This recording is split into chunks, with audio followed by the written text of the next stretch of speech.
Nous venons de terminer le chantier de réaménagement de la place Verhelewegen et de ses abords.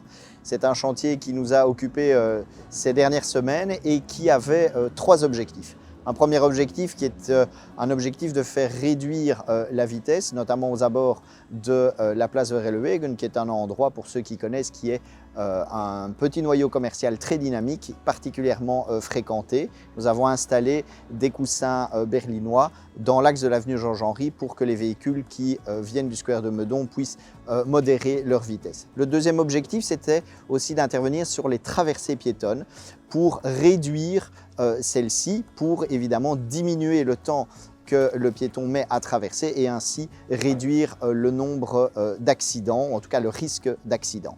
Troisième objectif, c'était de créer en berme centrale une noue, c'est-à-dire c'est un ouvrage d'art qui a été réalisé, qui fait à peu près 1,50 m de profondeur et qui va permettre de récupérer les eaux de pluie qui ruissellent sur la voirie. Nous sommes en effet ici, place Verhelewegen, déjà assez bas dans la vallée de la Woluwe et il est nécessaire que nous créions le plus possible de lieux où l'on puisse gérer, mieux accueillir les eaux de pluie plutôt que de les renvoyer directement à l'égout. C'est le sens de cet aménagement, de cette noue.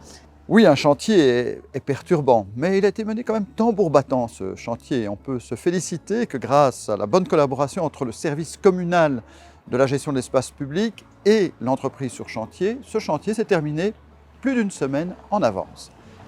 Pourquoi ce chantier ? C'est vrai qu'il y a parfois des interrogations, on me dit « était-ce nécessaire ?» Oui, c'était vraiment nécessaire. Nous devions constater ici un grand nombre d'accidents. Depuis 2020 jusqu'au début de cette année, on a enregistré par exemple 13 accidents, dont 5 avec blessés. Certes, pas trop grave, heureusement, mais quand même, c'était des blessés en trop. Alors cet aménagement permet, et on le voit très bien, de sécuriser les traversées pour piétons. Quel était le risque ? Un bus est à l'arrêt, une voiture pouvait doubler.